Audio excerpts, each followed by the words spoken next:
Well, hello, everyone, and welcome to the Highland Dirt Podcast Studio in beautiful Highland, Illinois, and welcome to episode 1 of the Highland Dirt Podcast. I'm your host, Kurt Vonder, and thank you for joining us today.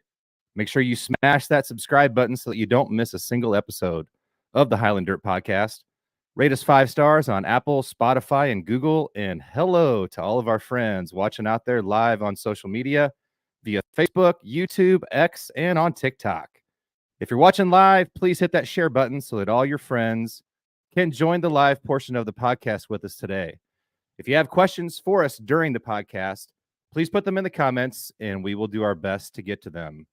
Joining us on the podcast today will be Highland Speedway Track President Shaun Horstmann, new Director of Competition Chance Bailey, local dirt racing expert Jacob Blumenstein, and your sponsor that brings you today's Highland Dirt Podcast is Bradford National Bank, your hometown community bank since 1867, with locations in Greenville, Marine, Highland, Nashville, Irvington, Centralia, and opening soon in Breeze, Illinois. You can open an account today or apply for a loan 24/7 at bradfordbank.com. So you might be asking yourself, as you're watching this, what is the Highland Dirt Podcast? Well, the Highland Dirt Podcast features dirt racing talk, plus news, information, interviews from some of your favorite people and personalities in and around world-famous Highland Speedway. Well, what is Highland Speedway? Maybe some of you aren't familiar. Highland Speedway is a quarter-mile bullring-style dirt track. We're located in Highland, Illinois, which is about 30 minutes east of St. Louis, Missouri, right off of Interstate 70 at exit 24. We've been racing in the dirt on Saturdays since 1962, and we race super late models, modifieds, pro modifieds, street stocks, all under the dirt car banner. We have a healthy micro sprint division, a 4-cylinder warrior division. We race open wheels with 410 wing sprints, the Extreme Outlaw Series. We also run vintage and kids mods now a few times a year, all in a facility located on the Madison County Fairgrounds with covered seating for 3,000. Did you get all that? Did you take notes? Well, now that you know a little bit more about the podcast and you got a brief history lesson on Highland Speedway, let me introduce my first guest on the Highland Dirt Podcast. He's the driver of the number 54. He was the modified 2018 track champion at Highland Speedway. He makes a lot of noise. He's also the owner of Woodcrest Small Engine, a lawn equipment dealership in Highland. And for the last 3 years, he's been crazy enough to be track president at Highland Speedway. Let's welcome Shaun Horstmann to the Highland Dirt Podcast. Hey, Shaun. What's up, Kurt? How you doing tonight? Oh, dandy. Trying to wrestle this little guy running around back here. That's right. Looks like we got an extra guest on the Highland Dirt Podcast tonight. Yep, he's running around making noise. So appreciate you joining us. So I think first, Shaun, we're going to talk about a couple things real quick. I like origin stories. So I like to hear about and talk about kind of what got you involved at Highland Speedway. So why don't you tell me, I think you've been involved since you were about the age of that little one you got there with you, but what got you involved at Highland Speedway? So it all started with my Uncle Tomcat Carson. You can see his door panel right there. When I was born, basically, 1991, he won a track championship, and that's the year I was born. So I've been around it ever since, playing in the dust on the grandstands bleachers with my Hot Wheels cars.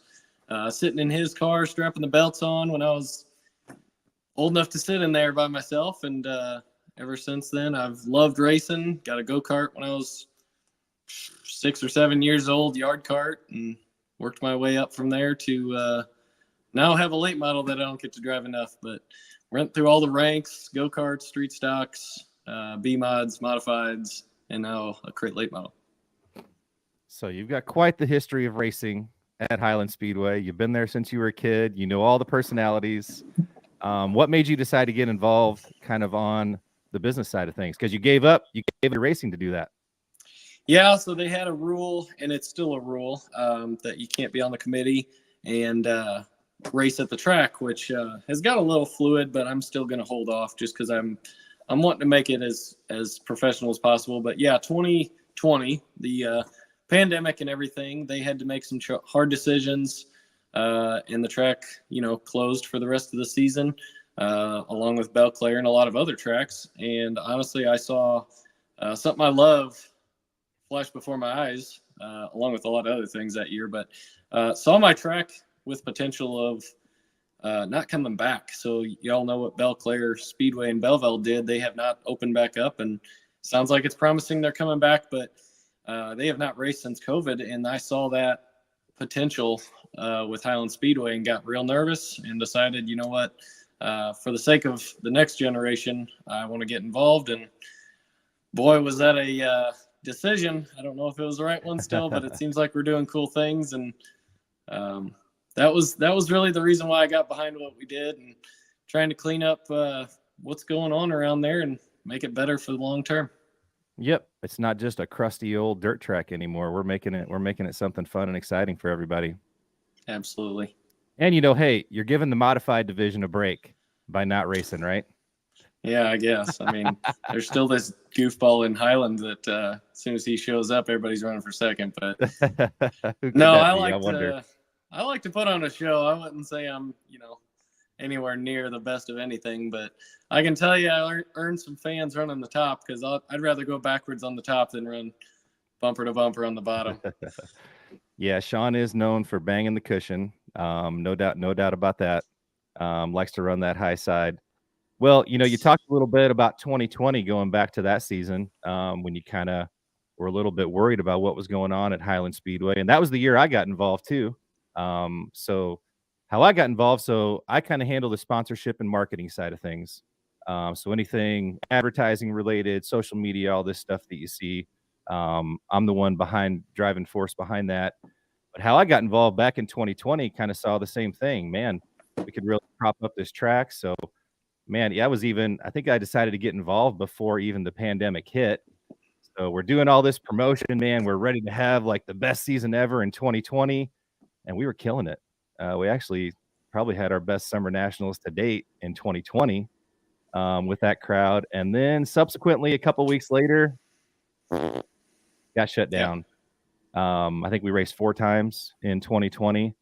And so then, wondering what's going to happen. What are the rules? What are the laws? So turned out in 2021, we were able to race a full season. So helped out there. But then I'd say flash forward to 2023. Before the season started, you guys kind of came to me and said, hey, how about getting a little more involved? And so I decided to throw my hat in the ring and help out. And man, we had a heck of a year in 2023. Yeah, it was a wild year, a lot of moving parts and trying to walk before we run kind of thing, but definitely moving quickly and moving in the right direction as far as just people noticing where we are and who we are. And showcasing the drivers that we have. Because, I mean, we have some huge names that come out of Highland Speedway that end up being bigger names later on. And if you don't know where Highland Speedway is, you're learning. So that's the best part. And I think one of the best ways to make new fans of dirt racing is to know the personalities and know the drivers. So I think we've tried to teach people a little bit more about that through our social media, through the driver profile wall that you see when you walk in the track. But yeah, I think we've made a lot of strides, improved the track, made it look better, and improved the promotion. And hey, we're digging for that 2024 Dirt Car Track of the Year, ain't that right? I wouldn't mind having that title in my belt. I don't think Highland's never won that award. I don't think Highland's ever won Dirt Car Track of the Year. So that's our goal. Sam Driggers, if you're watching out there, we're on it. We want 2024 Track of the Year. We're working hard out here. So let's maybe talk then. Let's move on a little bit and talk about some things we've been doing here the last couple weeks. PRI. So PRI is the biggest, racing trade show in the United States. So, back in, I don't know, November, December, I said, Shaun, we need to get to PRI. So we made a day trip out there. We only went out there for one day. What time do we leave? 6 a.m? It was early. It was plenty early. Yep. So we drove over to Indy. It's about a 4-hour drive from where we're at. And once we got there, I think we figured out pretty quickly that we were doing the right thing. I mean, we ran into just about everybody we wanted to talk to. Yeah, I went back in probably 2017 or 18 as just a fan, a driver, whatever. And that was a whole different experience. We did the same day trip back then, but this trip was a whole different agenda and ball game. I mean, we're seeing people just walking around And I've never experienced the letting your guard down of certain people, and they're there just to mingle and network and do all those things, and otherwise, they're working at a racetrack. Matt Curl, I mean, you can't catch that guy on a regular race night. No He's way. working his butt off. And But he's there just we went there. walking. Yeah, we went walking up to the WRG booth, and you go hit. And I've never met Matt Curl before. I've definitely heard of him, definitely seen pictures. But you're like, hey, that's Matt right there. So shoot, we went right up and probably talked to him for 15, 20 minutes. Yeah, it was cool. And then ran into Chris Blair just buzzing down the hallway, and all of a sudden, hey, Chris Blair, Worldwide Technologies. We kind of had a list. We had a list of people we wanted to talk to, and it was so weird. It was almost like, what do they want? So it was coincidence. But man, we would say, hey, we really need to talk to this person, and it was almost like they appeared.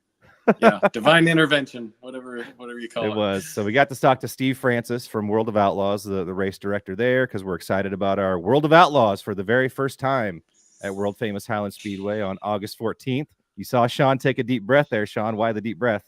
Oh, it's just a monster show that I'm hoping we can fulfill the ambition and the anticipation. I hope we can fulfill the anticipation of this event, because I'm super pumped about it as a fan, as a Highland Speedway just fan.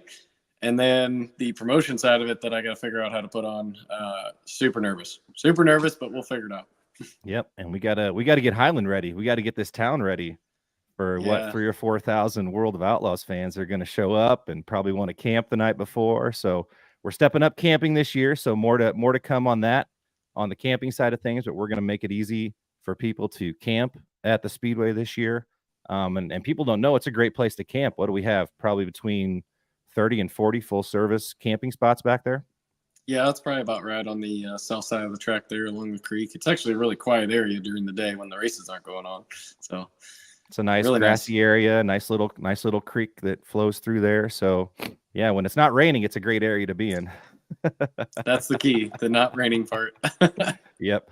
So then PRI was great. And then, you mentioned Chris Blair. So we want to thank WWT Raceway. They're a big supporter of Highland Speedway. They were a sponsor starting out last year. So thank you to those guys. And they gave us a spot at the St. Louis Auto Show. And that was pretty cool. That was amazing. Like that show by itself seems like a whole nother level to just go to. Like, it's such a huge event. And to have a dirt car there was definitely eye-peeling. I know you were there more than me, but it seemed like everybody walking by was just checking the cars out. We had Mike Harrison's late model and Tyler Robbins' midget, and they were just mind blown at these dirt cars at a brand new car auto show, because they looked so out of place, but it was awesome for people walking around. Yeah, it was. And we had a huge TV, kind of showing some pictures here on the screen for people watching on the live video. But we had a huge video screen running highlights from some of our races. We had that was Tyler Robbins' midget that you're looking at right there. Lots of people were interested in that because, we got open wheel fans and we got stock car fans. And we wanted to make sure we hit them both. There's Mike Harrison's late model. And yeah, that Harrison late model, that got a lot of looks.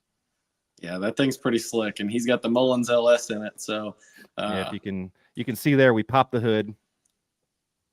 Yeah. So, that Mullins LS, a lot of LS fanboys just in the world now. So, seeing an LS in a dirt car definitely is a eye catcher for car enthusiasts for sure. Yeah. So, being inside of that booth, man, we caught all kinds of racing enthusiasts. So, I think we made some new dirt racing fans there over the weekend, a couple weekends ago. So what did we collect? Probably 1,000 names and phone numbers. It was a lot in that box. Yeah. So, I mean, we were busy for the 3 days that I was there, for Friday night, Saturday, and Sunday. Man, we were slammed. So it was worthwhile. Probably something we're going to continue doing. I hope so. Yep. And then an award. So I got it actually on the wall over here. I'll pull it off, but the Greenville Chamber of Commerce on Saturday night gave Highland Speedway a little recognition, which was pretty nice. We joined the Greenville Chamber of Commerce. We're members of a lot of the chambers around the area. Don't you agree, Shaun? It's a great way to do outreach to the local community. It just makes sense. The track and other tracks don't work without the support of other local businesses. And where do you find local businesses? Where do you kind of kiss their neck and and get them to want to support a speedway is by going and showing yourself to those businesses. And our chamber is top notch. Same with Greenville, very active chambers where business owners congregate. So it's fun to see those business owners and see us there advertising the speedway. Makes them want to support the speedway and all the drivers too. Yep. Shoot, going back to 2017, isn't that how you and I met? Chamber of Commerce. Probably, yeah. I think yeah, so. I don't remember. I think that was the first time. So yeah, the Chamber of Commerce in Highland, shout out to Hillary Holzinger, the executive director there, does a great job. And Elaine McNamara at the Greenville Chamber of Commerce also does an excellent job. So yeah, we won a little award. So we won you can see there on the screen, the Modern Marketing Award from the Greenville Chamber of Commerce. So that was pretty cool to get some recognition.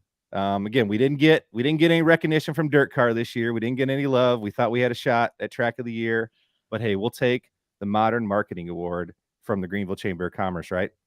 Yeah, I mean, and Kurt, you don't give yourself enough credit for that, but it's all you. I didn't do any of this, but doing what you're doing right here is why we got that award. It's more about what you did to get us that award. So thank you guys, for that. You guys give me the direction and allow me to do this fun stuff. So it's a complete team effort, and hey, it's fun seeing that track packed every Saturday, isn't it?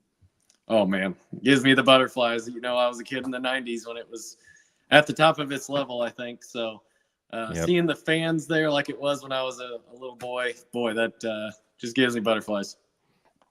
Yeah, it's been, again, we're having a lot of fun. The fun is back at Highland Speedway. So next up, one thing I want to talk about. Let's talk about the schedule. We're not going to go over every date on the schedule, but I do want to talk about a few of the big dates that are on there. So we're going to open up on March 16th. We're not really going to talk about practice. Nobody wants to talk about practice, but practice. So March 16th, Saturday, March 16th, opening night 2024, super late models, modifieds, pro modifieds, and street stocks. So Shaun, the super late models are back in a big way at Highland Speedway. Talk about that. Yeah, so we've ran the bi-state battle the last 3 or 4 years now. It's kind of a effort to share the late model crowd between us and Peevely. Brownstown did not run them at that time, so we've tried to share those late models, and it kind of got diluted to the point where just not enough guys were running it. So we decided to part ways with the bi-state battle and run a bigger season now of super late models at Highland. So I think we only ran five late model nights in 2023. Yeah. So yeah, unfortunately, it just wasn't a great deal maybe for Highland. We've always had super late models. We've had a late model champion since 1962. We've never had, and I don't want this to sound arrogant, we've never had a problem getting late models to show up at Highland.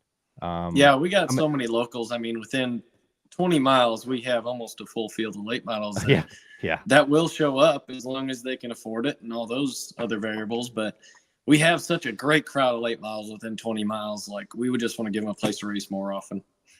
Yep. So as we look ahead kind of in the schedule, so let's kind of touch on the special events in red. Actually, one thing, April 6th, throwback sprints. That's a new one at Highland. Talk about the throwback sprints. Yeah, honestly, I don't know a ton about him yet, but the guy, I don't remember his name, approached me about those. I'll apologize if he's listening, but yeah, those sound pretty cool. I've never seen them yet, but they do not mess around is what he told me, because we have the vintage cars as well, which are really cool to see on the track. Those are just vintage stock cars. This guy has vintage sprint cars, and I kind of thought that was going to be the same deal. And he goes, no, we race. Like, they have a full payout and everything. They race these old cars, which not an exhibition. I'm excited to see it. I mean, it's something I've never seen, so I'm pretty pumped. Yep. And then the next week, April 13th, we're adding kids mods to a couple of shows. Why are we doing that? Again, they kind of reached out to us looking for somewhere to race locally. There's a handful of those around here, and hopefully more with us running them. And all they are is a modified chassis with a smaller engine in it, a 4-cylinder, 6-cylinder engine. And these are kids from I'm going to forget. I believe it's 8 to 16. You can run a kids mod.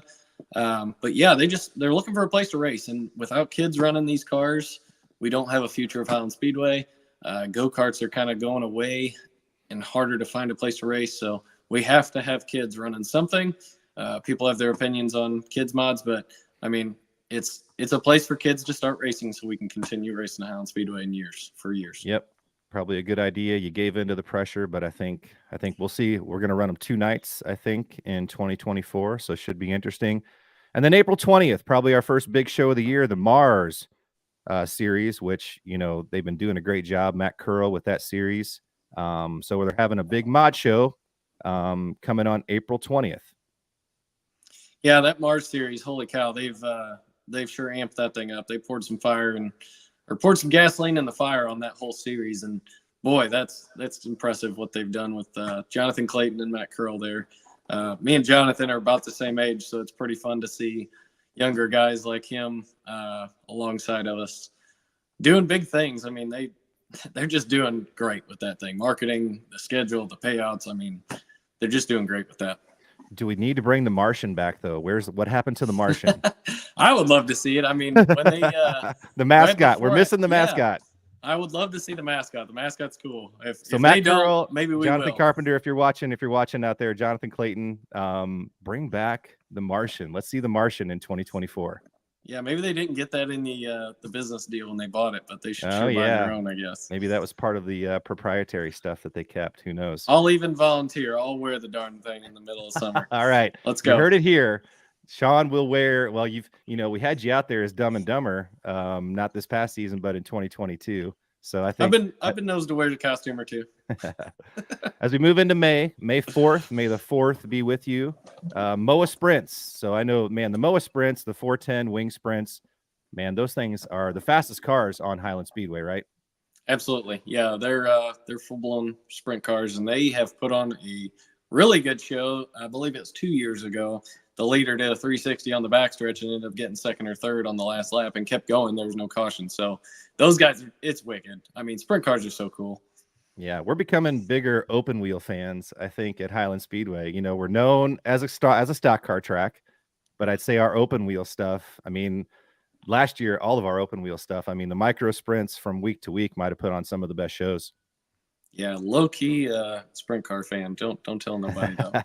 Are you going to get, I think we heard a rumor, maybe Horstmann's going to get in a sprint car in 2024. I was promised I could hot lap one, but we'll see if that comes through. I think I got to give him some sponsor money or something first, which, hey, if that's what it takes, that's on the bucket list, so I have to do it.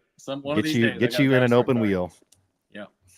And then next special event, May 18th, again, the Mars series. They're returning with the super late models, 5,000 to win, modifieds, pro modifieds, and micro. So again, we twisted their arm. We went in the booth at PRI in Indy, and we put Matt's arm behind his back, say, Matt, we got to have 2 shows. We got to have 2 Mars shows. So we were able to do that.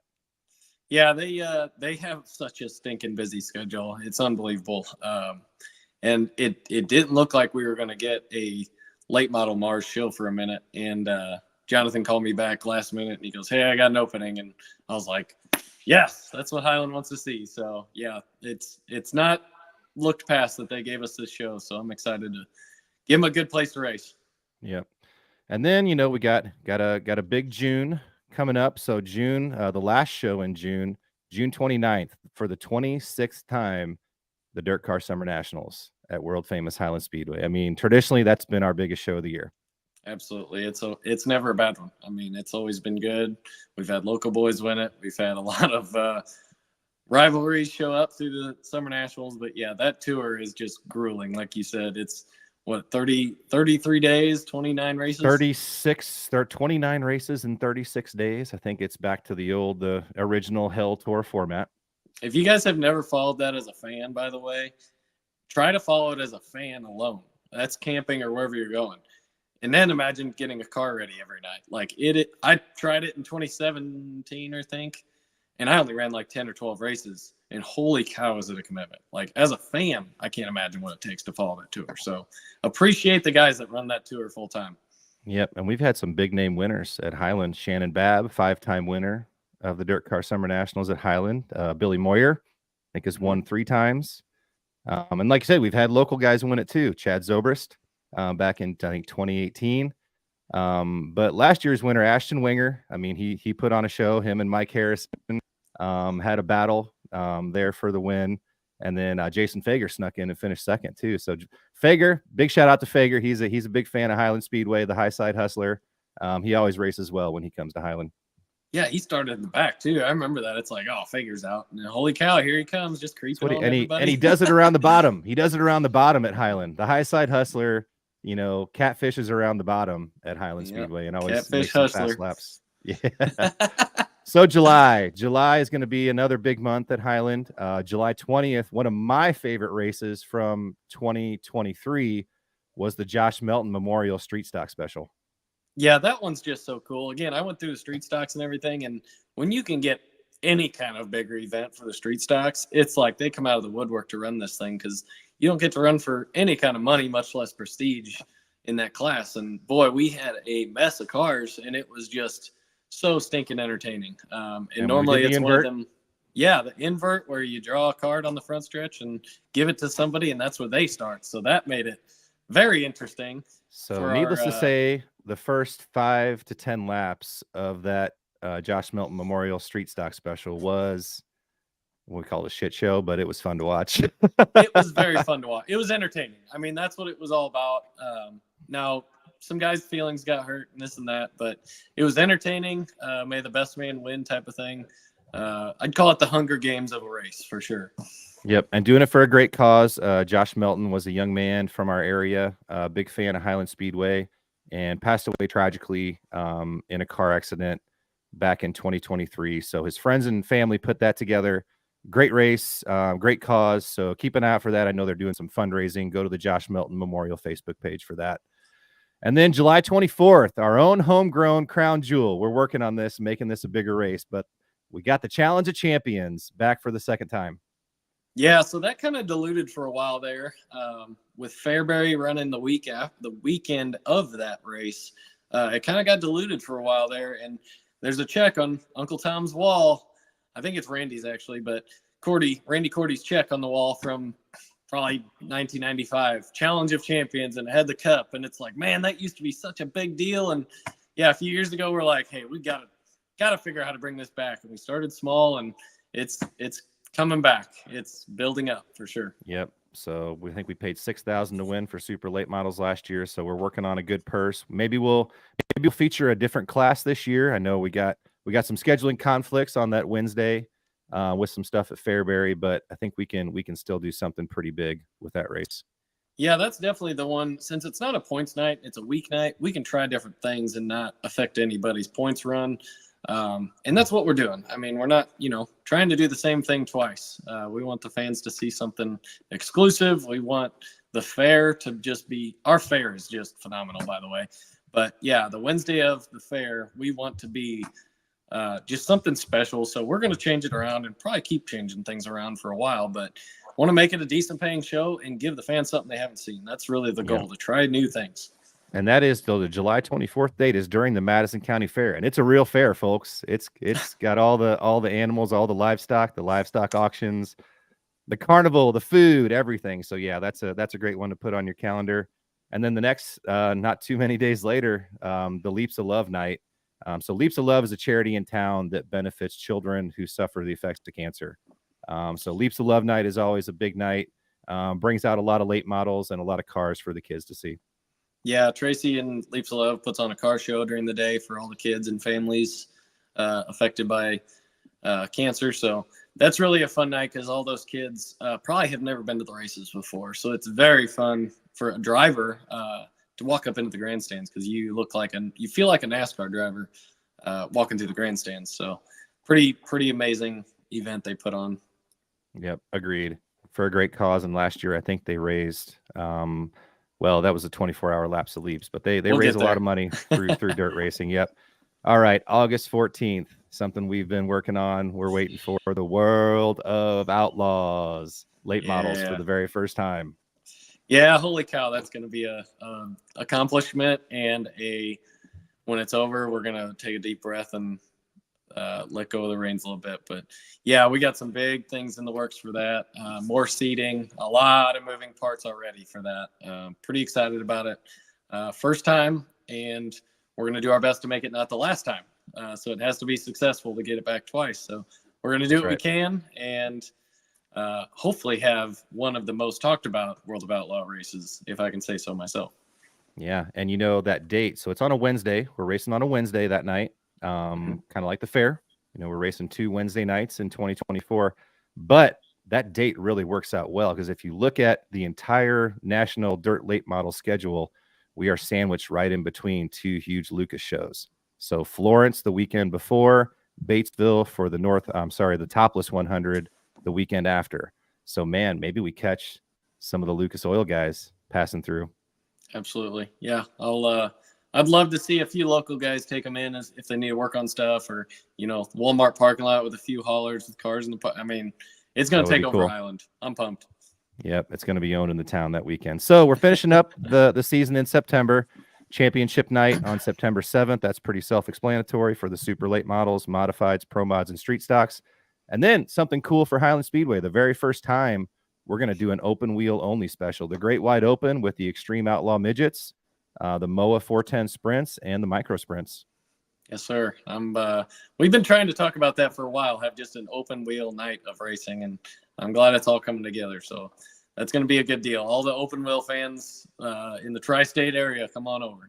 Yeah, we had a big crowd last year for the Extreme Outlaw Midgets. They put on a great show.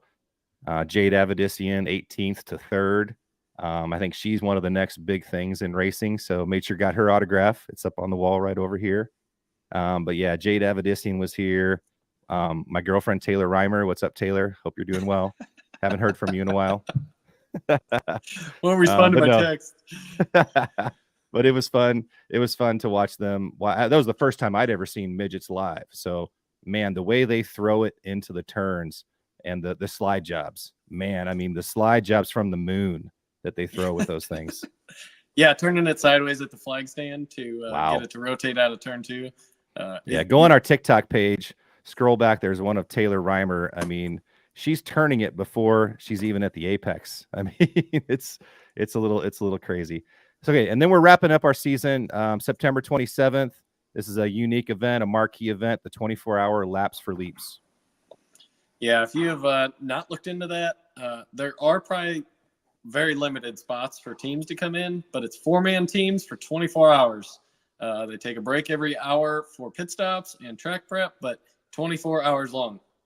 From 7 p.m. to 7 p.m. Cars on the track. And it was 40 cars last year. 40 cars, started.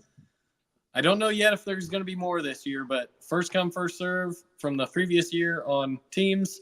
If there's any left over, that's when you can get in. But it might be a full field again. Everybody that does this just does not want to give it up. So, I mean, from unbelievably the looks of it, funny. Yeah, we could probably fit another 20 cars on the track, no problem, right? It's not up to me, and I'm glad because it's the start of that event last year was absolutely chaos, and it's hilarious. It was wild. It's awesome. It's so cool. So the leaders of the pack, we had like a Crown Vic out front. Man, he gassed it. It was at Josh Heiser driving in the Crown Vic right off the bat. I think so, yeah. He gassed it and he caught the pack into he lapped the back of the pack before they even got started, I think. yeah, before they even crossed the start he was line. on it. I mean, it's a diluted field immediately. It's crazy. And we had to keep the track going. There were some issues that we had a little bit of, what do they call it, slot racing going on there for a while. Yeah, the track prep, they did the best they could. We had some weather that they had to defeat, and that's what we're good at. But it's dirt. At the end of the day, it is still dirt. So yep. And that's why we have it as the last race of the season, right? Absolutely. Yeah, it definitely litters the track, but there's just an extreme crew of people that run that event.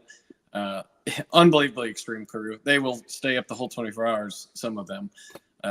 Not me. I'm not staying up that long. But yeah, there's some pretty dedicated people that run that event, and it's pretty awesome to see the people that come out of the woodworks for Leaps of Love raise a ton of money for it, and then they get competitive on raising the money even. So it's just a cool event.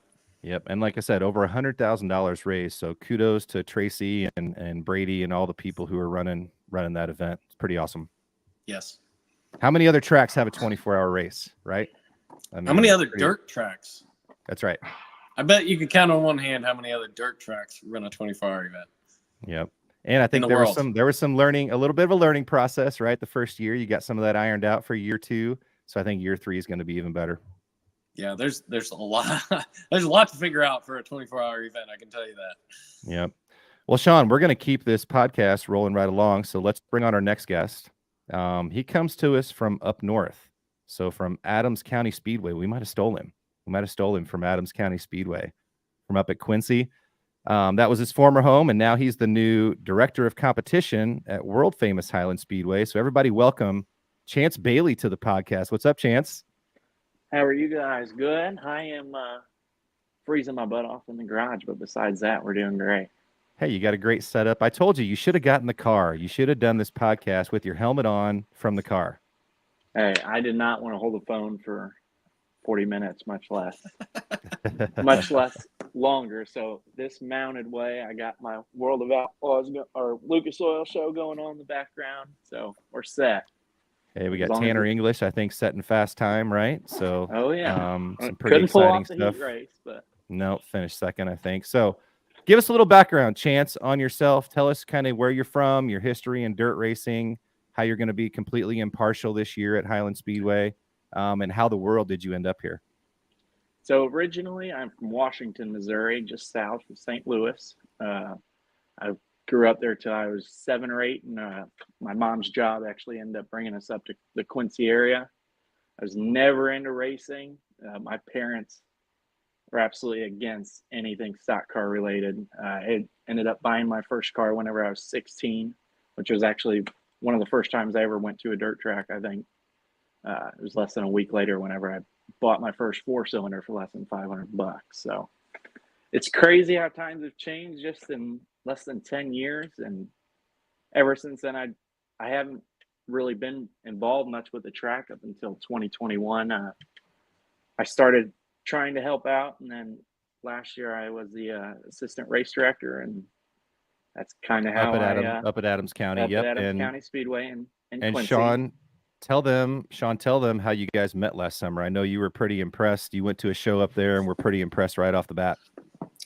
Yeah, so I showed up with my crate, never been there before, and this dude rolls up, and I start asking questions about the rules and if I'm even doing it right, because that was the first crate race I'd ever been to. I just ran with supers, and he just kind of seemed like he knew what the heck was going on, and you don't normally find that. So then we went racing for the night, and there was a scuffle, and I seen him handle it pretty well, and as soon as I'm leaving, he texts me and, "Hey, man, hope to see you back sometime." And I'm just like, man, this guy's on it. I like it.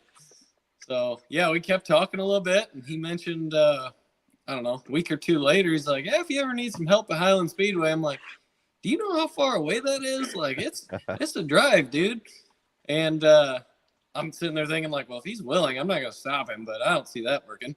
And yeah, that night I raced there, they said over the Facebook, I don't know if it was him, I messaged him, I'm like, "Hey, this is a Sunday night. I don't know about this, but what time y'all get done?" And I watched a week or two before, and they were done with late models by 8:30 or 9 o'clock. And I'm like, okay, maybe this is doable. And that night I went, we were leaving before dark on a Sunday night.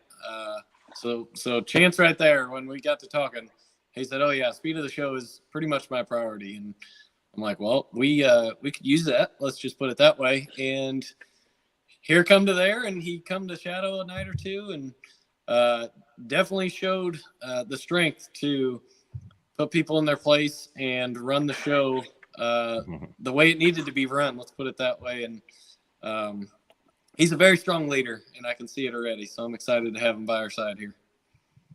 Yep. We may have even had to call, we had to call Chance off, getting ready to get on one of the board members, I think, in the infield. We had to say, "Chance, no. He's okay." Not that guy. Come on. No. I wasn't expecting to have to step up and that soon. I was like, Shaun's test, I guess. But hey, Shaun, even plan it. That's true. I never told Shaun this, but whenever I texted him about Highland, I had never really punched in on my phone. I just seen like miles. It's only 120 miles. It can't be that bad. But there is absolutely no easy way to get from Quincy to Highland. It's just the way it is. But I love that. So then why Highland? Why are you willing to make the sacrifice to come to Highland? That's the thing. I came down the first night. I was like, I showed up at 3 o'clock. I'm always there early. Shaun's like, just show up whenever you want to around race time. I'm like, Okay, we'll be there at 3 o'clock. Hot laps are at 6. I roll down, and the pits are absolutely packed. Everyone is going everywhere. You got to get there early at Highland. I'm like, this is my environment. I love the fast pace. Almost too fast, but it's like a controlled chaos type of environment, and I thrive in that. And then we got into the racing environment, and you look up at Highland used to be a football stadium. Am I correct on that? Yep. Okay, yeah, and you can almost feel that with the environment. All the crowd is over top of you, and there's just nothing like that. You can't get that at anywhere besides a fairgrounds. One of the things about Highland, there is no separation between the track and the grandstands. There's not. Sometimes some tracks like Fairbury, I know, have that gap. I mean, at Highland, there is not a bad seat in the house. You are right on top of the action, no matter where you're at Highland. Yeah, there's not separated grandstands. There's not pit grandstands over there. There's not. Everyone is together. Not yet. There's not pit grandstands. So, let's talk about a few things. Yeah, let's talk about a few things show related. Kind of how things are going to run in 2024. So first, let's talk about why at Highland Speedway do we use passing points?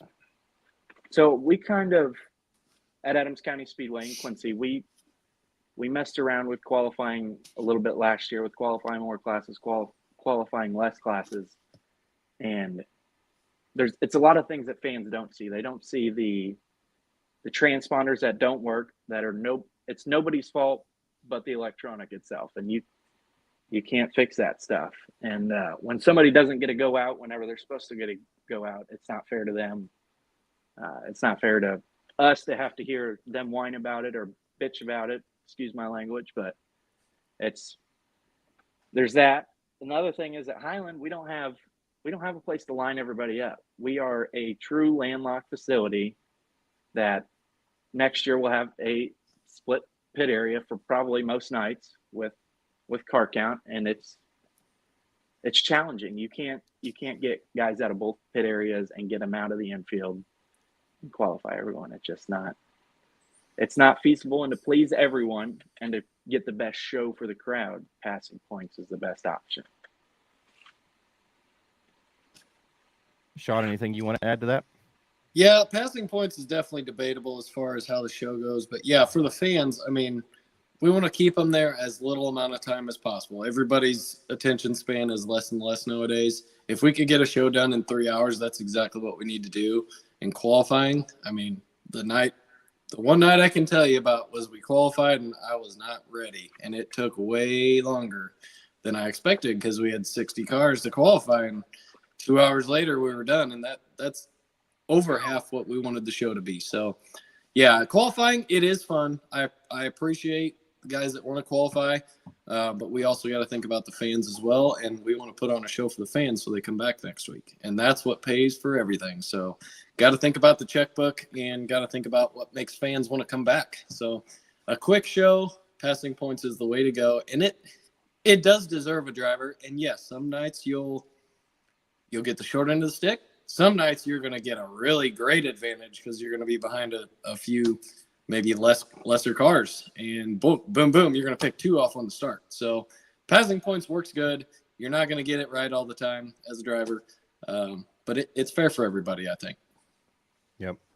Well, it kind of leads into the next thing we might talk about is that's one thing you guys are going to focus on. I think we're going to focus on a timely show. So we're going to try and get shows done at a decent time so we can get those kids in the pits so they can go and hang out with the drivers, do all those things that, Shaun, you got to do when you were a kid growing up at the track.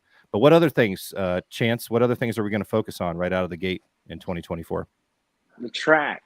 So we as a management committee, if you want to call it that, we want to see the raciest track as possible for as long a track as possible. With passing points, your chance to gain positions becomes less feasible without qualifying. You're not set up in order. So to put racers on the best track at the best times is going to be our priority, but also in a timely manner. And yeah, once we get that down, we can really start focusing on the nitty-picky things like tech and other areas of the ball game, if you want to call. Yeah, it's definitely it's definitely a balance of speed of show versus quality of the track. I mean, you kind of have to balance it. If things are just not going our way, do we sacrifice the track prep to save time? Or if things are going quick, do we work on the track to make the racing better? It's always that's why there's never, I'm not a very good procedure guy to begin with, but there's not a great procedure for just, here's how it's all going to go, because there's never a night that is like the one before. So it's always a difficult, Chance is going to be good at it. And we have already talked about our procedure for how we try to predict, but there's always going to be a variable of how we're going to get a wild card through at us. And that's not even mentioning weather. I've never been at a facility at Adams County up in Quincy. It don't matter if there's rain in the forecast at 100% chance. There's an 80% chance that as soon as it crosses the Mississippi, it's gonna miss where the track's located.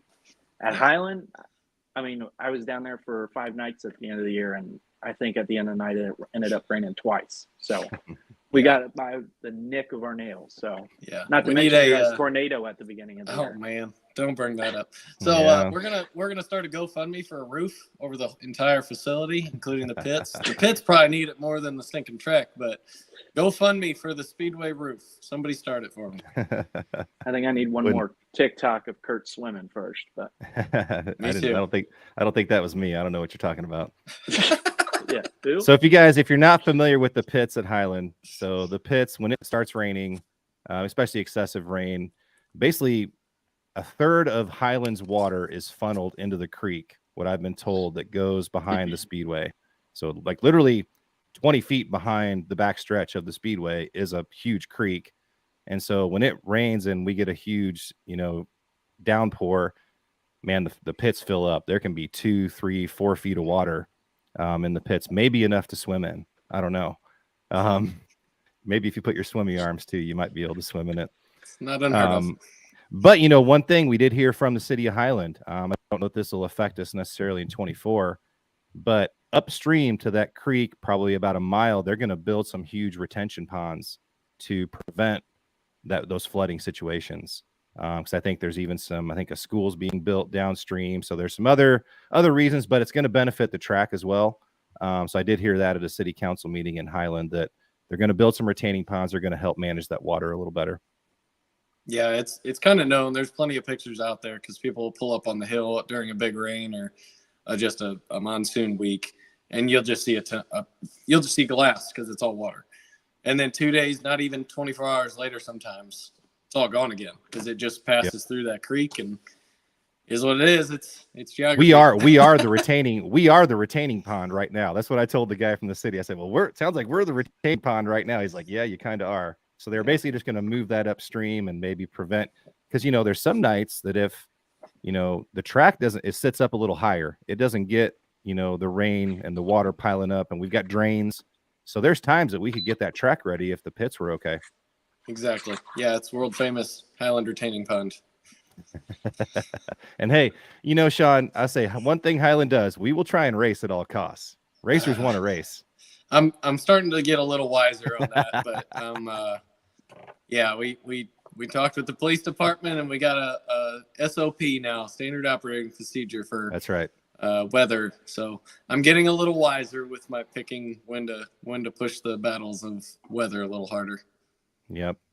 Well, Chance, hang with us. We're going to add our fourth guest to the Highland Dirt Podcast tonight. We're going to talk a little dirt racing news. So there's a lot of things that have been going on nationally, I think, that are going to be fun to talk about. So our next guest on the Highland Dirt Podcast, he's a dirt racing fanatic. He dipped his toe into the Warrior Racing division, finishing third in 2023. And this guy watches more dirt late model and more dirt racing than probably anybody I know. Everybody welcome Jacob Blumenstein to the show. How's it going, guys? So how you doing? Jacob, I guarantee you, Jacob, you're watching the races tonight. What are you watching? I'm watching the Lucas Oil show. There's about 10 laps left and Tyler Erb's winning. So how many streaming subscriptions do you have? That's what we all want to know. Currently 2. Now that Speed Week's on, it's worth the $40 to buy Dirt Vision. And Flo, that one. And then I got flow on now. I've been bouncing back between the late models and the modifieds at East Bay. So you only But signed up. Let's not go down that road. But Well, hey, this guy. Let's not. Let's just stay. We'll stay apart. We're working on track of the year, Jacob. We're working on track of the year. Don't say anything. Stop. Just stop. So let's talk about a few. Let's talk about a few events. I'm going to lead you down this path. So Dirt in December. I think raise your hand if you were at Dirt in December on Saturday night, or if you were watching. Oh yeah, watching. Okay, yeah, all four watching. Myself and Chance were there in person. So what did we think of Dirt in December? Shaun, you've raced in Dirt in December. What do you guys think of Dirt in December? Shaun, you go first. Oh man, that whole event, it's like Supercross for dirt cars, which if you haven't been to Supercross, they do a great job of hyping up the show while you're there. The intro on Saturday night, if you don't get chills during that in the building, if not at home, I get them at home anymore because I've been there. But if you don't get chills in that building on Saturday night for the intros, there's something wrong with you. But it's so stinking cool. Just the racing's always good. There's cars get annihilated, but sheet metal gets annihilated, not frames most of the time. But yeah, oh man, it's a racer's race is what it is. But you don't have to bring your best stuff to race there. No, I mean, there is some junk that runs that deal, and they can get away with it. And Chad Zobrist, Highland's pride and joy. Junk, come on now. Hey, no, he's not junk. Now, don't get me Shaun. wrong. He's not junk at all. He's got great parts on a old ass frame, and it's same as this old dog here. But 06 car running with $100,000 late models. And made the show. And made the stinking show. And that's a race. You get up on the wheel, you can do okay. And yeah, you're going to hurt some feelings, but oh man, it's a racer's race. Because Chad Zobrist wins the B main, and then right after that, look who made the Jumbotron right after Chad Zobrist won the B main. So I worked with the Flow guys. We were hard. And Shaun, I think you texted him too. We said, hey man, you got to get us on the Jumbotron. So I had to search high and low to find this reporter. Once I got there, but literally when I found him, Chad was on the Jumbotron, and he goes, all right, we're going to go to you next. And so it was pretty cool to get on the Jumbotron there. It was a great tie-in. Yep. So got to give a plug the 15 super late model races at Highland. So that was pretty cool. So Dirt in December, B-Shep wins his first 20K at Dirt in December. RTJ second, Tanner English third, Devin Moran fourth. And hey, a Highland car finished fifth. Chris Simpson driving the Surrey Farms super late model finished fifth. And hey, 3 Highland cars. I think that's pretty cool. Kind of a feather in our cap. 3 Highland super late models made the feature at Dirt in December. Yeah, if you like that race, you should definitely come see Highland Speedway for sure. Yep. Mike Harrison finished 8th. Again, Chris Simpson in the Surrey car finished 5th. And then Chad Zobrist did have a DNF, but he ended up finishing 18th. I think he broke a drive shaft. But yeah, Dirt in December, definitely a fun event to watch. If you haven't been, you got to make it to St. Louis in December. And so now we're getting into a kind of a spicy weekend for the Florida Georgia Speed Weeks. Jacob, what's been going on there? The first or the nights at Volusia were good. I know O'Neill won one night and Moran won the other night, but the hot topic has been the Thornton Davenport showdown. But watching the feature just now, I mean, I think it's water under the bridge. They ran a couple laps side by side. I mean, I think Erd threw a slider on. I think it was Thornton. It was clean. He had to check up, but I mean, he's been spicy lately, so we'll see how he feels about it. He actually just won, so no blowback from the RTJ and Davenport incident on Saturday night over at Golden Isles. I didn't notice anything. Yeah, I heard JD say after the heat race they seemed to kiss it over last night with an off day. So well, if you guys hopefully smoother sails ahead. If you guys aren't familiar with what happened there, so let's show the incident here. So this is starting out. First, Mikey Marlar was kind of in this in the mix here. Yeah, I think Marlar really ticked RTJ off to begin with, and Davenport just got the blunt. Do you think RTJ thought that that Marlar was the 49? Because when you watch here, so here in a little bit is when Marlar and RTJ are going to get together. RTJ kind of pushes him up the track, and then right after that, RTJ goes down and runs it right into the back end of Superman. So here we go. This is the first incident. What do you think about that, Shaun? Yeah, that wasn't cool. I don't understand why Marlar did that, honestly, but that probably got RTJ's blood pumping. And a little bit. watch right here, right away. This is where he gets him sideways. Boom. What a save, first of all. But I mean, yeah, he I don't know. Jacob, what do you think about that? What do you think about that incident? Yeah, I don't think it helped his cause. I wouldn't say Thornton's a dirty driver. It wasn't clean there, but I mean, these guys race for a living, so the difference between first and second sometimes is a few grand. So someone made a comment about Bobby Pierce years ago, and like, the dude races for a living. Like, yeah, he might hurt some feelings, but it's his paycheck at the end of the day, which that converts into other people's 8 to 5. So yeah, it is what it is. Let's skip ahead here in a little bit in the race. So this is the last incident. I think this is with what, about 12 to go.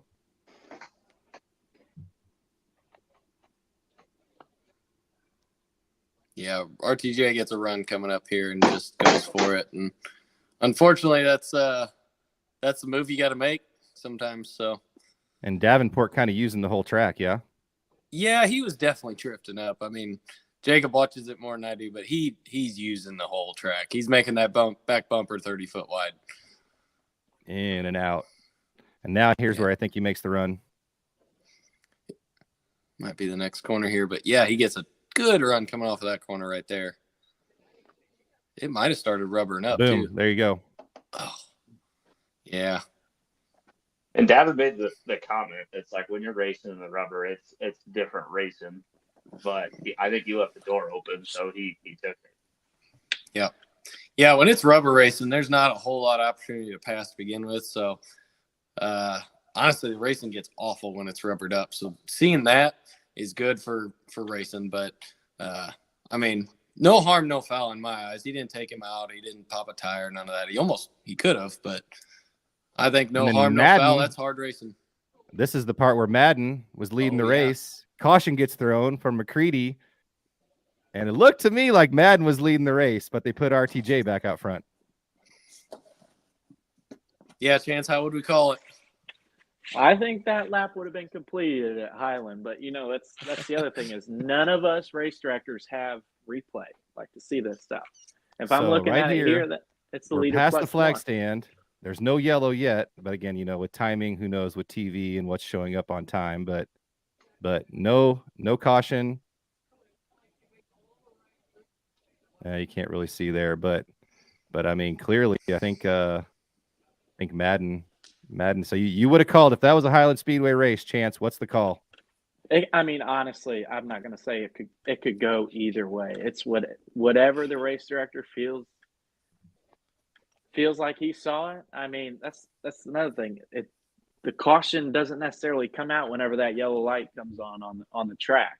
The race director is always talking before the flagman has the opportunity to operate them lights. And then, not to mention, if the flagman throws it, obviously that's going to be a little bit quicker. But you just never know. Leader plus one, though, as far as most series, and that's as far as I know, that's Highland Speedways. Yeah, so I know the electronic scoring. If the race director will call on the radio, caution. That's when the electronic scoring people in the booth will hit a button. Maybe that didn't reflect on TV at the same time, but they'll hit a button and it will freeze that field immediately. So that's why they made that call most likely the way they did, because the race director said caution or someone said caution. They hit that button, it stopped everything. And yeah, the race might have gone on for another second or two. It's just how it goes. The race is already paused. That's when we get our butt chewed for not making the right call. When we made the call, they just didn't see all the background noise going on. Well, I think this leads into a kind of an interesting subject that's come up. There's been a track Lincoln Speedway out in Pennsylvania, they're taking the flagman out of the race. What do you guys think about that? I think it's a bad idea. Tell us how you really feel, Jacob. I mean, Dan Dondero is more than a flagman. I think anyone can attest to that. Like, he sees more up there, sees debris, he makes the calls on the restarts.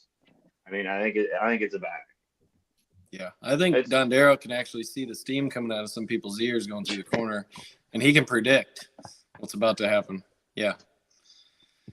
But, yeah, the flagman makes a lot of difference. I mean, AI is something, but I don't think it's ready for racing. But it depends how they do it, too. You know, if they have a flagman, he's just sitting in the tower now. I could see it working. I don't think it's tradition, and I think it's going to tick a lot of people off, but I don't know. What are some of the arguments for doing it? Safety, obviously. That your flagman's your number one guy in danger. I mean, obviously, if your insurance company comes and watches a race, which I hope for any track out there, you do not ever have to experience that. But your flagman, he's over top of 20 cars going right underneath of him. It's one wrong move and he could slip. He's dead. I mean, it's not necessarily the case at Highland, but most Central Illinois tracks, that's the way it is. I mean, I'm not necessarily one for eliminating a flagman, but you're still going to have a lap counter that guys can see up there, which most flagmen don't even let you know the amount of laps left. I mean, so. Yeah, it kind of comes down to the workforce too. I mean, the labor force in the world, period, is getting slimmer. But flagmen are very niche people. I know Dondero's done it for since the 90s, 9 years, I think. I mean, it's but yeah, we are, Chance, I don't know if you know this, but we're building him a safer platform for that reason. Doesn't eliminate the complete concern. I would never, ever, ever, ever even mention that for everybody commenting here. I would never mention removing. Well, we just got a comment from the B-Main boys that said, if y'all get rid of Dan Dondero, I will personally start a riot. So, yeah. So that I think God's the alone. only one. God's the only one that's going to take him away from Highland Speedway. So, but you're right, Shaun. How many flagmen are coming up through the ranks? We do have a gentleman that would love to try and do it or start doing it. It's just one of them things you got to ease into because it's such a, like Chance said, it's such a high demand position because you got to have 8 eyeballs looking around everywhere. But Dustin Emig, one of our infield guys, has aspirations to do it. So we're going to keep trying to train him up and maybe follow in Dondero's footsteps. That's great.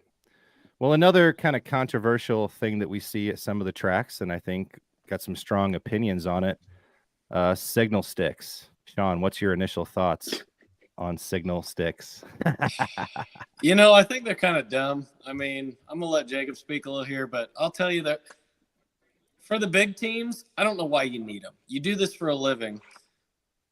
You don't need them. You know what you're doing. And the lighted ones, when that started happening, that's just ridiculous. And at Highland Speedway, if you can see your stinking lights, your stick guy from the box seats going down the front stretch with a fence and going 79 mile an hour, I mean, good for you, but how the hell do you do that? I don't think you're seeing anybody. I don't think it's helping anybody. You might see if you're a mile ahead, which if you're a mile ahead, what do you need a stick guy for? So I got my opinions there. Jacob probably has another opinion. I don't hate it. It's ruined some races, but I mean, I don't know. It's one of those things that's partial to me. I know sprint car racing doesn't do it. So when Larson came over, it was totally new to him. So the tracks that have eliminated it, I don't know if it's helped or hurt their racing, but I mean, I race a Cobalt and I get maybe up to 50. And the guys that are doing 80 and they can see it, good for them. Because you don't think you'd be able to see it in the Cobalt? Absolutely not. Because one night, Shaun's dad Kurt was in the stands. He's like, "Did you see me?" I was like, "No." One of these. Yeah. I'm like, Kurt, maybe if I knew that you were going to do that, maybe. But yeah. And from the viewpoint from the stands to the track, it seems a lot closer than it is. But if you're on the track looking in the stands, it's a lot farther than it seems. You know, like you can sit in the stands, look at the track, and it's fine and dandy. But like when I pull off to the track, I wave to my family, and they sit halfway up in turn one, and they feel like they're a mile away. And Shaun, we're not going to allow guys to stand on the back fence. I know we're turns 3 Yeah. and 4. We've got a safety fence up now where you can't even get next to the fence. But That's the other side. These guys think they're allowed to get up next to the fence, which I'm completely against. There's some tracks that, they just got death wish, I think, sticking their arms through the fence. And I'm just like, you guys don't value your arms enough, I guess. But yeah, it's just not smart. Like Chance brought up insurance. If an insurance guy saw these guys sticking sometimes, they have to sit in the grandstands at Highland. They're not staying at the fence.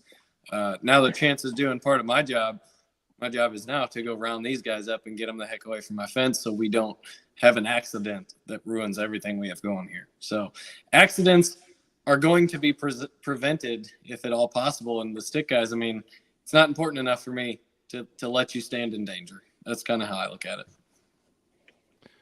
Yep, I think it's a safety issue. It's again, it's a practical issue. And some tracks, I know we have a scoreboard tree. Top 5. I know that's one way you can tell kind of who's behind you. And if you see that 24 in the spot behind you, it might make you sweat a little bit and drive a little different, huh? Oh man, that's his best move. That's his favorite move, actually. If you're running the top, he's running the top, and he shows his nose on the bottom. That's when he's starting to play mind games with you, and it works. We're talking about Mike Harrison. If you don't know who we're talking about, the 24H Mike Harrison. If you see the 24H coming up behind you, near that garage anymore. Oh, don't look at this door panel right there. I don't even like him. He's a loser. He's washed up. Well, we've heard some other. Let's move on to the next subject. We've heard some things from Kyle Larson lately. So Kyle Larson made some comments.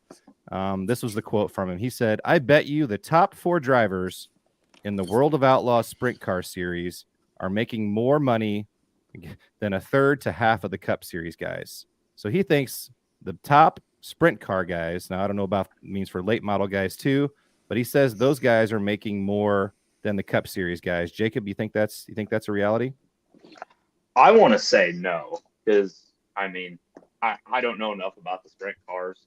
Granted, your top guys, they do make money, but I still feel like your endorsement deals through NASCAR, yeah, their earnings might be lower, but overall, I think still the Cup guys make more money. That's through endorsements opinion. And all that stuff. Yeah, and I don't know enough about it, but I couldn't even tell you who earned the most money in sprint car racing. Or I think it was Shoot Kart because he won $1 million. Yep. But if you take that out of it, yeah, granted, if he gets 30%, that's $300,000. But I still feel like your average Cup guy is still going to make $500,000 to $1 million a year. But how many, Jacob, you were saying how many 50,000 plus to win races are there this year? Sprint car wise, I don't know, but I think late models there's like 20 to 25. Wow. But because I think 50,000 started into the new 20,000. I could see it adding up, though. These late model guys, if they're hustling, or sprint car guys, if they're hustling those sponsors like they have to, probably, I bet they're earning plenty, and that's good. I love to see it. But I feel like NASCAR is just on that level that I'd sell my left leg to drive a NASCAR, so I'd do it pretty darn cheap. The sprint car guys, they're hustling some sponsors and all this stuff. NASCAR guys, there's plenty of guys that want to go around NASCAR. You got to have some big brass, what's to run a sprint car at a high level like that. So I don't know. I could believe it. I bet if the government would give us their tax returns, it would be interesting. Feeding into what Jacob said, you look at a guy like Christopher Bell. He's in NASCAR now and has obviously signed a contract to not run any more dirt races. I'm sure he did not give arguably his most reputable brand of winning away for anything less than a pretty penny. I mean, He's I'm at not the sure if top that- level of NASCAR though too. I mean, we're talking about the bottom third of NASCAR that I couldn't even name their names.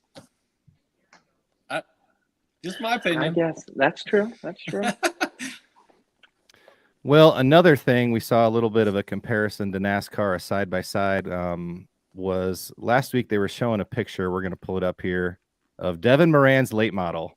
They were actually comparing it, and Jacob, you sent me a picture last night of one of the old NASCAR where they were kind of bent like a banana like this. But Shaun, what's going on here? It's a just skewed body for downforce for aerodynamics. That right side door panel, the flatter you can get it kicked in, the more side bite air force you're getting. So bigger tracks, it makes a big difference. Place like what we got, less of a difference. But a place that's Tri-City or bigger, Lucas Oil Speedway, Eldora especially, they're getting a lot of aerodynamics on these cars, and if it's in the rules to be able to run that, go for it. But I don't know. I'm impartial on it. I don't think if it's not against the rules, they can run it. Chance, what do you think? I think if it fits in one of them tight lift gates, go for it. As far as body wise, I mean, it's hard to imagine. I don't leave the greater Illinois region often enough to care what happens on a lot of these big tracks, but like I couldn't see it making a difference anywhere in Illinois. I could not. Just You won't see a lot of cars showing up at Highland looking like this, huh? I mean, you might. They're not going to leave like that probably if they want to win. So. Yeah. And I'm not even. They're just going to leave with the breakaway spoiler gone. Yeah, you see the little That's breakaway 10 or 12 inches on the back there. That's probably going to be missing when they leave. You might as well suck the back end in about 12 inches. Well, Jacob, at it, you'll save is this reminiscent of, remember Nick Hoffman a couple years ago with the modified? Wasn't that looking pretty? Yeah, the modifieds have gotten extremely out of whack as well. They've gotten so much longer in the last 15 years, but I mean, if it helps, great. But I honestly don't know if it does. Again, I don't know that much on that side of it, but if these guys can still get them to fit, and like even if you look at the sail panels, some of these guys are trying open sails. Tanner Mullins just didn't even run an A-pillar. Like he had one piece connected from the rear deck to the spoiler and had nothing. And if you don't like it, you put a piece of plexiglass in it to, tighten it up a little bit. Yeah. And everybody had stipulations about Nick back in the day, Hoffman. Not back in the day. It's not been that long ago. All this body stuff is to catch your eye and keep you from looking at what really matters. And that's what Nick's game is. I see you, Nick, out there. That's a good call. You're doing things that you don't want people to see, and you're hiding it or making them distracted by a body. He's nothing but a magician. Well, so you don't. He says, "Look over here." 6 years ago at Eldora, when Davenport was still driving for Rumley, like I think it was the World or the Dream, it was one of the big races, that the 12-inch breakaway spoiler, he had majority of it cut out. Like he had an inch around, for support, but that breakaway part was open. Yep, same deal. What do you think he was doing? Don't look at my left rear. And are they coming up with these shapes in the wind tunnel? I mean, are they just? I mean, they're not coming up with this just in the shop, are they? I mean, is this some pretty high tech stuff? Potentially. I mean, they might be proving it in a wind tunnel, but you can build a car just like that in the shop, and if it's going down the track a certain way and hiking that left rear up. That's why the droop rule is a thing, because they were hiking these left rears so far up, it became a giant wedge, which creates downforce, which creates traction, and they had to put a limit on it somewhere. So, I mean, I absolutely do not want to be in charge of the late model rules by any means, but it's good for the sport, to be honest. They're being innovative, but somewhere along the line, they got to figure out the rules. And I'm glad I'm not in charge of that, because it'd be a nightmare to try and counter these guys' innovation. I mean, that's what racing is built on, innovation. And that's how the first 50 years of racing was a thing. Guys would take a stock car and find out, oh, wow, this makes it a little bit faster. This makes it a little bit faster. This makes it a little bit faster. And that's where the different classes come into play. There's rules on the lower classes like crazy. The higher classes, less rules, go as fast as you want to a point of danger. So it's racing, honestly. I don't know how to control it. I don't have the answers for that. Somebody that gets paid more than me should figure that out. Well, one thing that we're going to move into, and we're going to do this on each podcast. So Jacob has put together his top 10 current dirt late model list. So we're going to go through Jacob's top 10 and kind of talk about kind of where they fit in the mix. But number 10 on Jacob's list, and Jacob, you can go first, Tim McCready. Yeah, I think he actually finished in the top 10 tonight. I didn't catch the end of the race, but I think out of the 10 in my top 10 list, 6 of them finished in the top 10 tonight at the Lucas Oil race. Trying to justify things or what? I am, you know. You can't get it right. I mean, I'll be like a weatherman. I'm going to hit and miss, and I'm probably going to miss more than I hit. So, but it's fun for debate. And in the comment section, put in the comment section who you think your top dirt late model guys are currently. But number 9, Chance, I'm going to let you take this one, Mike Marlar. So Mike, Mike at Delk is a top 5 driver, in my opinion, anywhere he goes. He's going to run in the top 5 consistently. And I think figuring out a new team at the beginning of this year, I mean, he's still been fast right out of the gate. So obviously he's not with an entirely new team. It's really just ownership. He brought his whole team with him from Delk. So I'm interested to see if he ends up following a tour. Through the whole way, I haven't seen him actually follow a tour since I think he won the World of Outlaws in 18 or 19. And then I know he followed a lot of Lucas in 2020 or 2021. But, yeah, I think it'll be interesting to see how he does. But he gets bonus points for a badass-looking ride, too. Something about true. A red late model gets me going. Oh, yeah. Sean's a little partial like to the red.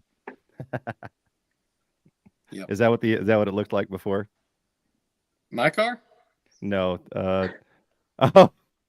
I get it. I just got little it. inside joke. Yep, I just got it. All right. Well, next up on our list, number 8 on our top 10. Shaun, you take this one. This is a guy hopefully we'll see with the World of Outlaws in August. Smokey, Chris Madden. Yeah, this dude, I don't know him that well at all, but I've never seen him upset. He's just got a mellow mood about everything, which probably makes him I haven't, at least. He just seems calm and collected all the time. And I mean, don't take this the wrong way, Chris Madden, but for his age, he's keeping up with the boys. So I don't mind Chris Madden at all. I'm not as big of a fan as Jacob on any of these guys, but I appreciate the teams these guys put together and run for a living. So he's one of them that he's another guy that he shows up somewhere, he could win, especially at Eldora. I mean, every World 100 Dream I've watched, he's up front. So he's up there. And number 7, this is a guy who had a great last couple of years. We haven't seen much out of him yet this year, but big sexy Brandon Overton. Jacob, you see a big season coming out of him? Yeah, I think he's going to race a lot. There's speculation on him, which he kind of came out confirmed, but people still aren't believing that he's in a Longhorn, which the team he drives for is Longhorn by Wells. But there's speculation that he's not even in a Longhorn. And he made the comment that you guys are going to think I'm running the Thorpe because I'm going to race so much. So I think he's going to run a pick and choose. They live down south, which there's big races every weekend, 4 or 5 hours. You got the Hunt the Front Series, Southern All-Stars.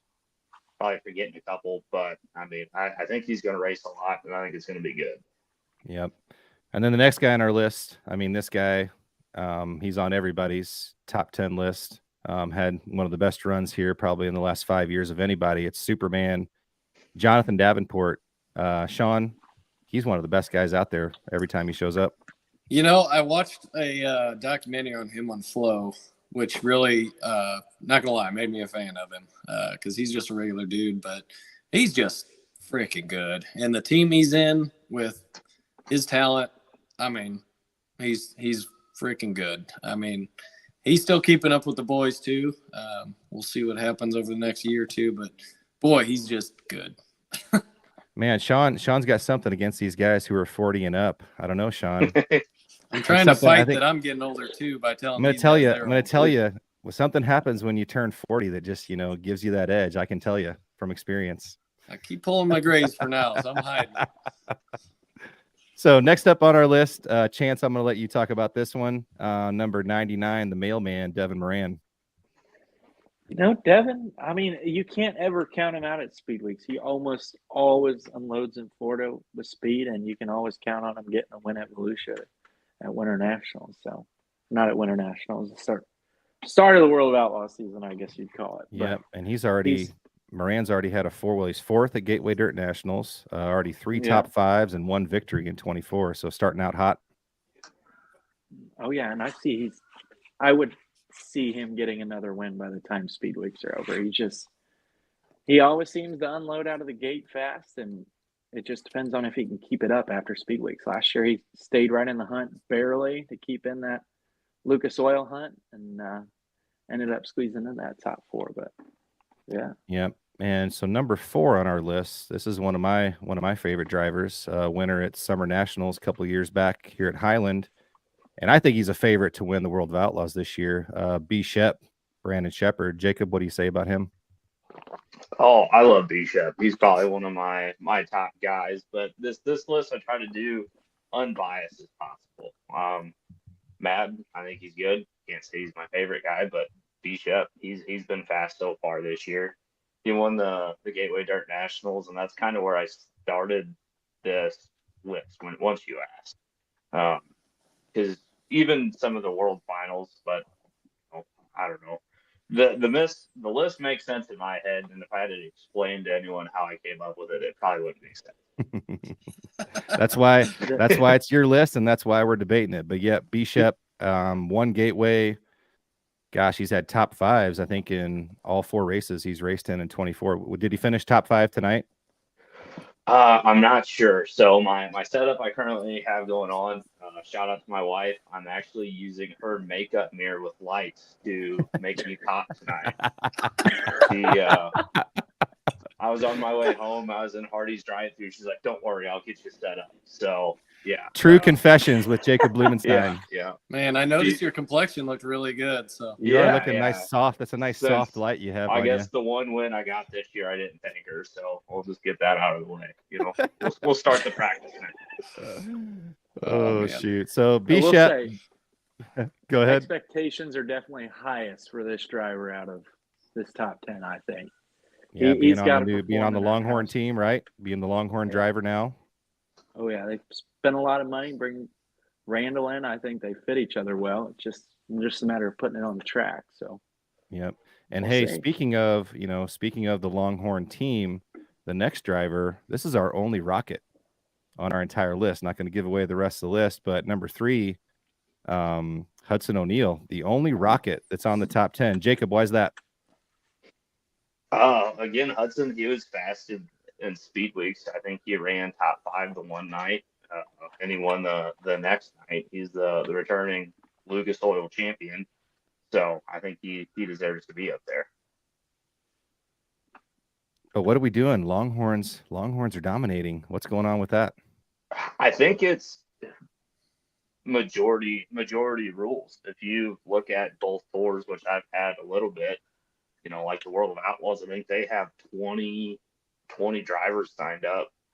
I think there's 1 or 2 Capital, and a handful of Rockets, and the rest are Longhorns. So it's majority rules. Yeah, you can say Longhorns are dominating, which they are, but if you come down and look at it, there's might be 3 or 4 or 5 that make the event, while the rest are Longhorns. So I mean, I think it's skewed a little bit, but I think O'Neal, he's going to be fast, and some of these guys like the Outlaws, you're going to have, say, 20 regulars. You're not going to make the show every night, so they're going to try and find speed.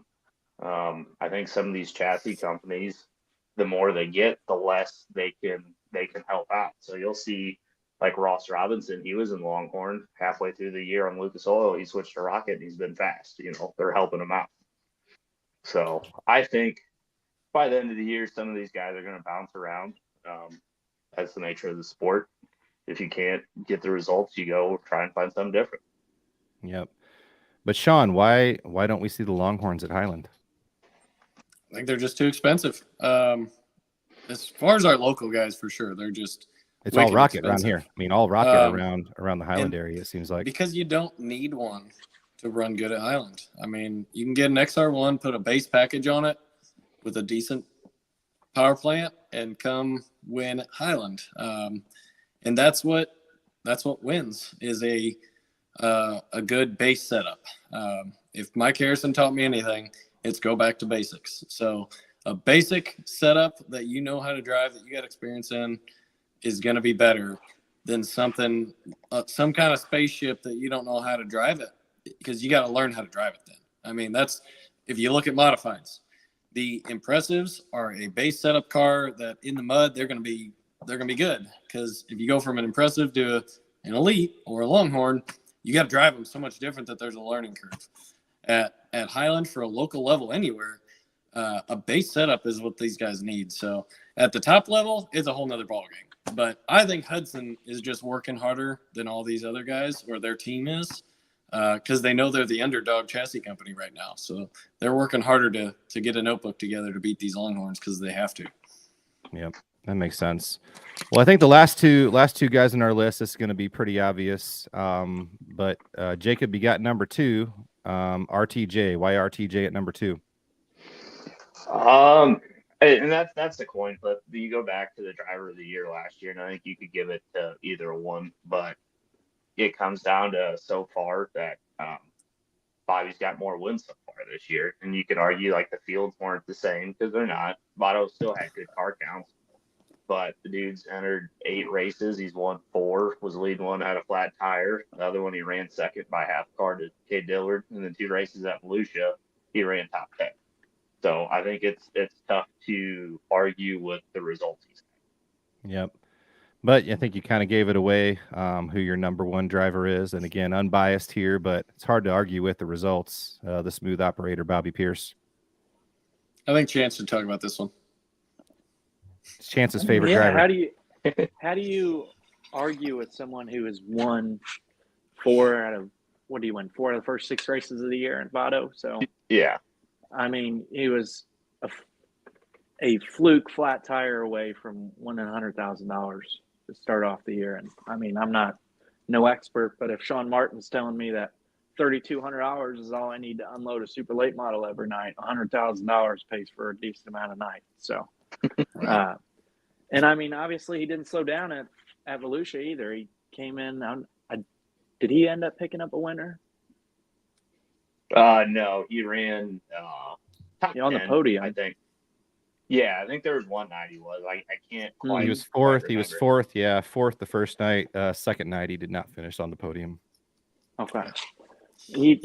And I mean, he hasn't slowed down in New Zealand. I don't know if you guys have seen the video or not, but him driving one of those super saloons, it looks completely different than a normal driver in a super saloon, and he is It's like like the one cartoon video late I've model. seen, he threw that thing in there. Like he just blasted around 2 guys. And those tracks aren't wide. And I've seen the video, and he's levels above those guys in New Zealand. Yeah, it looks like Jason Hughes driving a straight modified around the track, 12 of them, and then you got Bobby Pierce ripping sideways like he doesn't belong out there. It's a crate against supers almost. So, and talking about Bobby Pierce, why did they make the move from the house car to the Longhorn, Shaun? Again, I think it's just following what's working. I think to get their own chassis to where it needs to be is just not a priority anymore. I think it's just winning races and doing what they're doing. I mean, some may say they hate how good he is, but he's just good. He's got talent. They work hard. He hustles. Hate how I good mean, he is. their He's whole damn family. good. their whole family. This is what they do. Yeah. And he is damn good. You can't deny that Bobby Pierce is damn good. No matter if you like him or don't, he's damn good. 34 right now- wins. Yep, in 23. And right now It's he's hard. he's to the point where it's like Bobby ran 6. What's wrong? And like I'm with him. I hate it. I hate it. I mean, sometimes us- you can open tell your us how you mouth really and feel, say Jacob. it, But hey, that's good for the sport. You gotta have your favorite, not your favorites, but that's the other thing is you can put that aside and go out and every given night and give them your honest opinion too about what they did wrong, your favorite or your worst enemy. So Yep. It Like don't him or matter. hate him, you're still watching. That's what he says. Yeah. Yeah. Yeah, Well, I think that's that's where- I try to like I say Tyler Erb's the same personality as Bobby Pierce. Like, and I love Tyler Erb. So why I don't like Bobby Pierce Yeah. is beyond me. But the whole few years ago at Cedar Lake, like if the shoes were on the other foot, and I'm a Bobby fan and Tyler Erb, like that guy's so dumb. But I like Erb and Pierce. It's like, yeah, meet him at a truck stop. I want to know when. Yeah. And So then we're going I'm back. not We're sure. going back to the incident when Bob Pierce, right, ran out on the track. Didn't he run out on the track, and then Mhm. Tyler kind of took off, and didn't Tyler ended up getting suspended for the rest of the season, right? Yeah, and Yeah. one of Tyler Erb's my favorite quote for him last night, he was riding off on the back of the tow truck. Like, they took my steering wheel. Like, I didn't have a choice. Like, they took my steering wheel. And I don't know why I found that so funny, but who Well, knows he's got to what would be happen. Tyler Erb's got to be one of your honorable mention. I mean, right outside that top 10, right? I would say he's close. Right now at the national level, I mean, it's so tight. He had a good running tonight. I think Ricky Thornton beat him out. Honorable mentions: Garrett Albertson, Kyle Bronson, even Dalton Wilson. He's been fast too. Yep. And I know Josh somebody Rice. who's Josh Josh Rice. Rice. And Shaun, I know somebody else you want to throw on that list, Kyle Larson. Oh man, he's Kyle Larson. You put him behind a shopping cart, he could win a race. So So I mean- Shaun, just for the record, Shaun has Kyle Larson in his top 5 of super late model current drivers, right? I'm not as good of a fan. Putting as him on the most spot. people. But you know what? When I turn on a race, it's usually a bigger one. If Kyle Larson's there, he's most likely in the camera, and they don't show the turds in the back. So he's just good. I mean, him and Rumley, He's like Taylor Swift at a Chiefs game. that's a good point. That's a good point. They just- might show him in They're the stuck back. looking at him. That's touche. Well, I think that was interesting debating the top 10 dirt late model drivers. We'll keep that going all season. But real quick, we're kind of wrapping up here, getting towards the end. Let's talk about maybe 3 things you're looking forward to in 2024. And I'm going to take the liberty of going first. If you guys want to copy me, that's fine. But my top 3, not in any particular order. I think 1 is the World of Outlaws at Highland on August 14th. I'm looking forward to that. Second, I'd say the Hell Tour, going back, or being in the true Hell Tour format, 29 races in 33 days. I like that format. I like going to a few of those races. And then 3, I'm looking forward to the Great Wide Open in September when we run that open wheel show. Only open wheel. I think that's going to be fun. Shaun, let you go first. What's your top 3? Yeah, my number 1 is Chance. I am glad Chance is coming to Highland Speedway in 2024. So that's my number 1. Number 2 is the Kids Mods, because there's guaranteed going to be a first-time Highland Speedway winner with the Kids Mods when they show up, because none of them have ever raced a Highland yet. And third is potential for grandstands. It's not a thing yet, but my work is going into adding grandstands. So that's my big top 3 for Highland Speedway. Chance, I'll let you go next. What's your 3 things you're looking forward to? Doesn't necessarily have to be at Highland Speedway. It could be anywhere. But what's your 3 things you're looking forward to?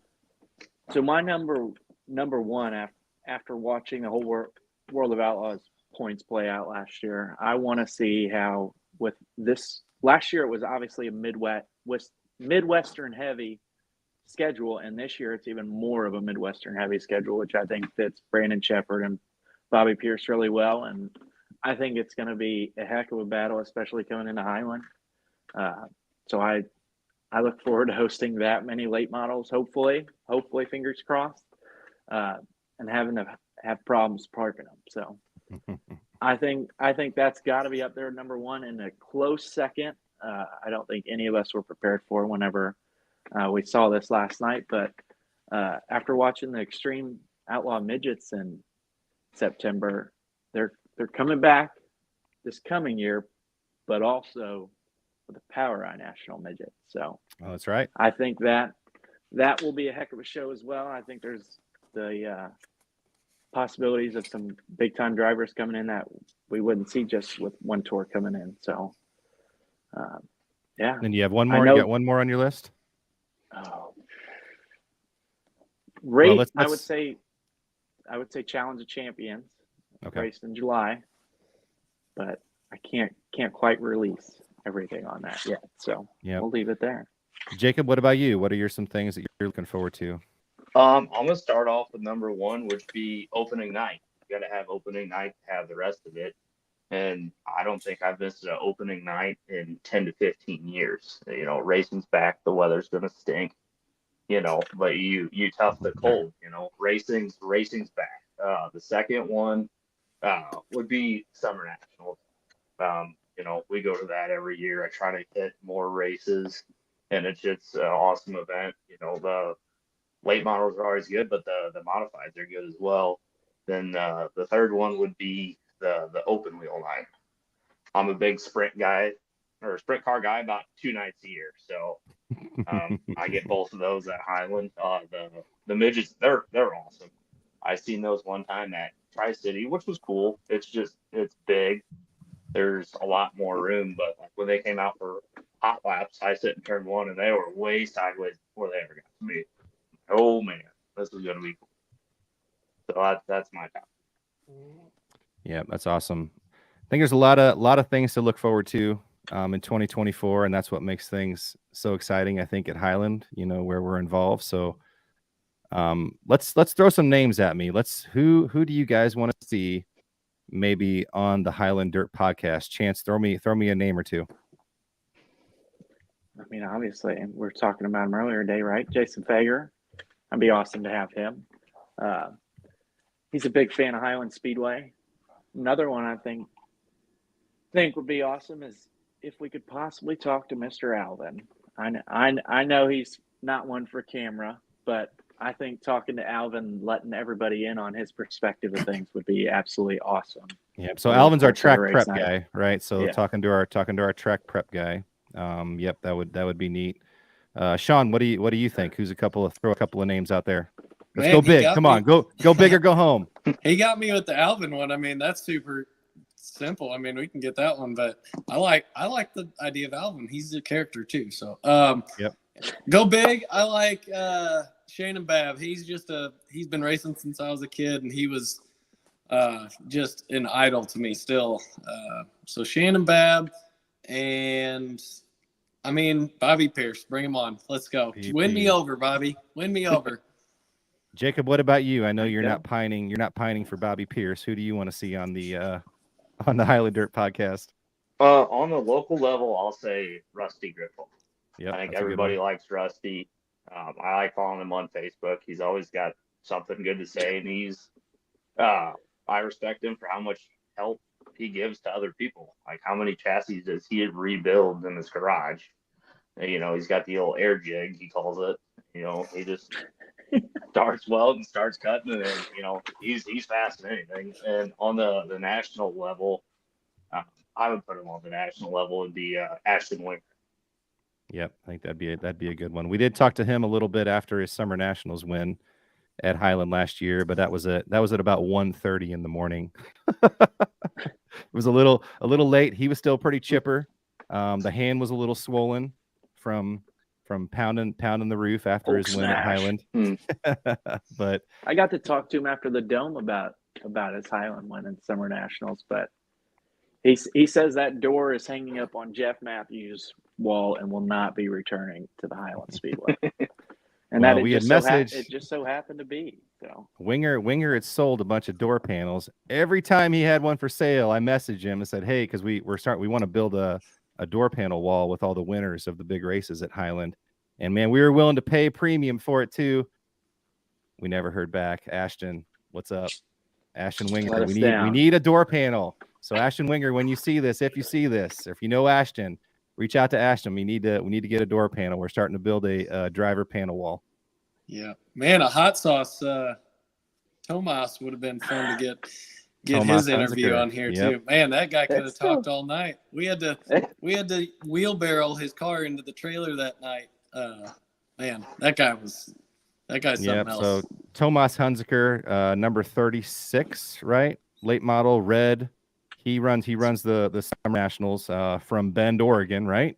But Yeah. originally from Sweden, I think, or somewhere. Owns Yeah. a roofing company out in Oregon and shows up and runs the entire Summer Nationals tour. And Shaun, you said he's got good stuff. Oh man, you gotta get him on here because he will fill this whole void of podcast. He has got some stories. He was gonna talk to us till the sunlight come up. He was cracking us up. Well, Hunziker, to tell the story, Hunziker rolled his late model at the Summer Nationals race at about 1 o'clock in the morning, and kind of delayed the ending even further. But afterwards, he was chipper. He was talking. Got out of the car, got back in the car. I mean, it was like, what are you doing? And I mean, you said he was as friendly as could be afterwards, though. Oh man, the whole front of his car they sawzawed off, and he's sitting there just eating a snack, going, "Yeah, we're gonna have to take it to Rocket and have that jigged, and we're gonna have to do this." And he's just smiling, eating a snack, telling stories, and yeah, grabbed a group of guys with a there's the tire. Tomas Hunziker tire right here. Since he left like 4 of them, and he left his entire front end. Well, he had tough luck. I'll pick up his trash. It's no big deal. It was a Come good back. memento. It's a good. We named that corner Hot Sauce Corner. We're gonna try and put a graphic up in that corner to commemorate him. But yeah, definitely a character. Somebody that shows up. Lots of characters at Highland Speedway. So, well, guys, appreciate you throwing those names out. I think we got some interesting things to talk about. Did you guys have a good time? Oh yeah. Sure. Yeah. Yeah, I Love think it. this was a lot of fun. It's good to be out here talking about Highland Speedway. We're all excited about it. But yeah, it's about time to wrap this up. So we talked about some things, some people we want to talk to. But Shaun, anything you'd like to plug? Plug your business. Woodcrest Small Engine, your local Gravely dealer. We sell lawnmowers, Echo handheld equipment.